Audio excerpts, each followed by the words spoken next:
Hi everyone, I'm Vicky, and today we're going to take a trip down memory lane and break down the fairy tale story of Deft and his road to the championship. I think Riot are doing a good job with the music video, the animation's awesome, the music is awesome, and they are truly on a road to redemption after the atrocity that they put out in January, so I'm very happy to see that. Let's get straight into the video, shall we? Now here in this opening segment, we of course see Deft at the very start of his career. He's actually still in high school at this point. We all know that Faker and Deft went to Mappa High School together. In this particular music video, they're portrayed as being in the same class. In reality, that wasn't the case. They were in different classes, and they knew of each other, but they weren't very close, as far as I can recall. However, this makes it a bit more dramatic and makes the video a bit more interesting as well. Notably, we see that Deft is taking the anime protagonist seat at the back of the class. Very poetic, I like that. So moving on to the next scene, we see that Deft is wearing Ezreal's gauntlet and he is practicing against the blue buff, which I think was a personification of the team that he was with at the time, MVP Blue. Deft takes down the blue buff and seems quite satisfied with himself, but then you have Faker wearing Zed's Shadow Blades, taking down Baron Nashor itself. And this is a running theme for Deft's whole career. He's always overshadowed by Faker. They have very similar origin, they're both the same age, yet Faker started off his career in a superstar fashion. He managed to win Worlds in his first season with SK Telecom T1. Deft, however, was still growing at the time. He was a rookie on MVP Blue, and he achieved nowhere near the success of SKT. In fact, his team, MVP Blue, finished 12th in the league table at the time. I thought it was quite cool. In this final scene, you can see a shot of the championship trophy in the background. In this next scene, you can see Deft is training hard. He wants to overcome Faker. Notably, in the background, you can see the poster has original League of Legends artwork. And I'm not sure if I'm mistaken, but to me that looks like a Rammus figurine on the shelf next to the desk. Unfortunately, I don't know of any connection between Deft and Rammus, but if there is one, please do let me know in the comment section below. It could just be an Easter egg placed by one of the animators to reference themselves. I'm not sure. This next scene shows Deft on Samsung Blue after Samsung acquired his previous team, MVP Blue. In particular, this is game 2 of the World semi-final between Samsung White and Samsung Blue. Here we see him wielding the light-slinging pistols of Lucian, whilst Pawn is carrying Jace's hammer.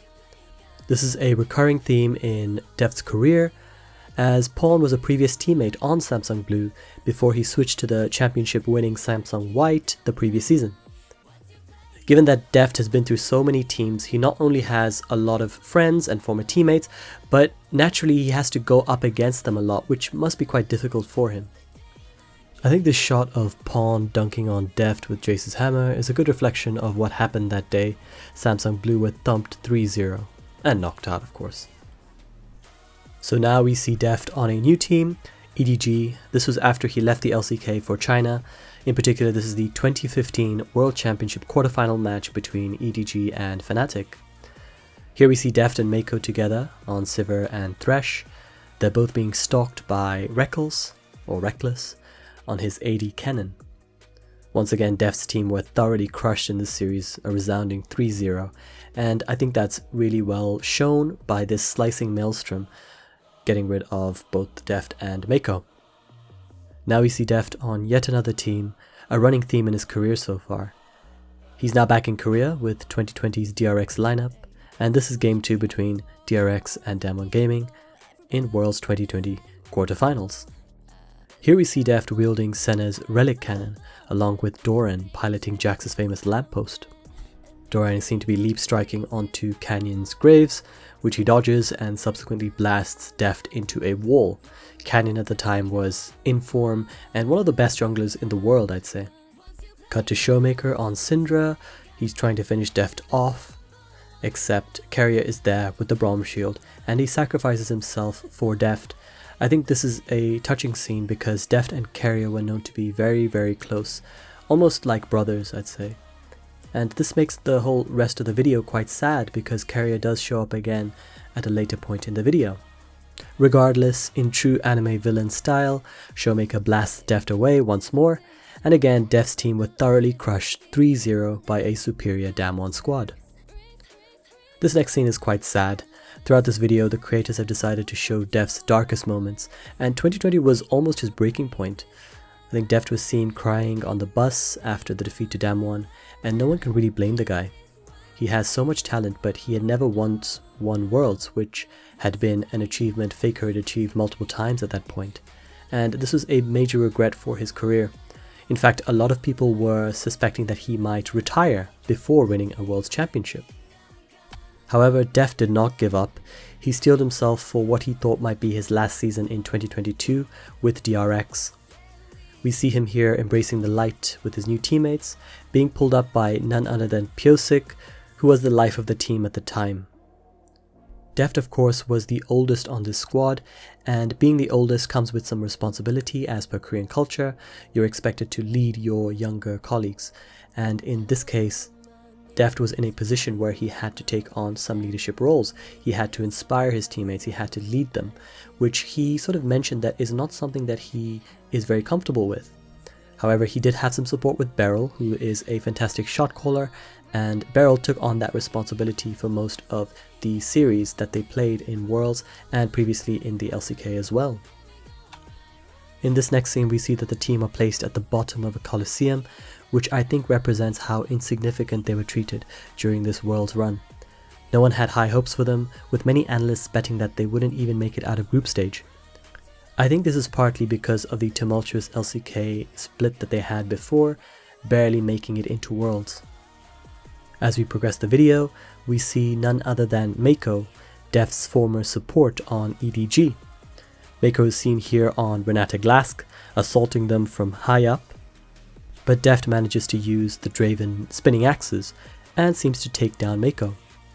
Notably, this was the famous game in the quarterfinals at Worlds 2022, where DRX had to come back from a 2-0 deficit. This is in part due to the heartbreaking Game 2, where Deft was unable to secure the victory due to an inhibitor respawning at the last minute. This led to them losing that game and going 0-2, and you can see Deft is distraught after this game, but he manages to steel himself and he manages to inspire his teammates to come back to take 3 games in a row and beat EDG 3-2.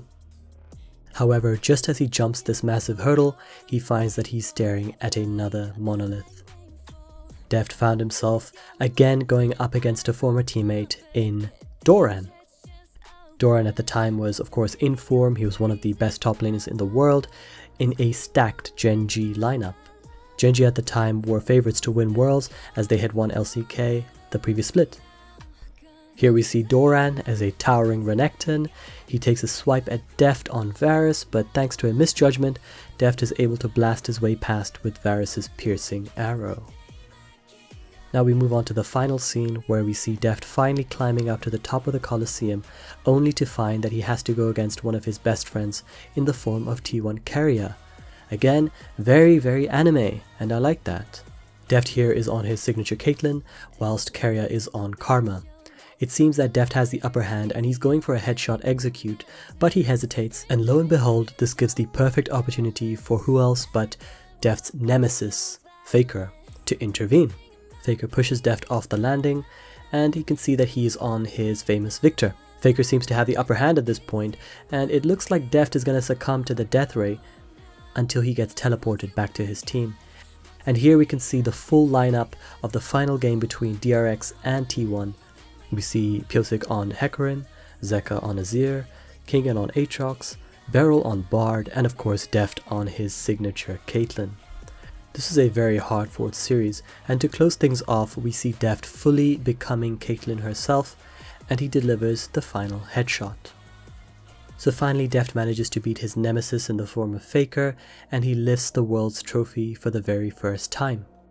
Honestly, with all the setbacks, the turmoil, Deft's training arc, breaking his limits to overcome his nemesis in the form of Faker, to lift his very first World's Championship, which was what he was dreaming of when he first started his career, honestly, the script writes itself.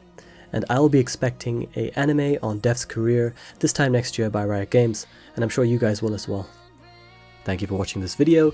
If you enjoyed it, do consider leaving a like and also consider subscribing. On this channel we do a lot of game analysis, game theories, lore, and of course we cover gaming news as well. I'm going to be making more videos a lot in the future, and I really would appreciate all your support. Until next time.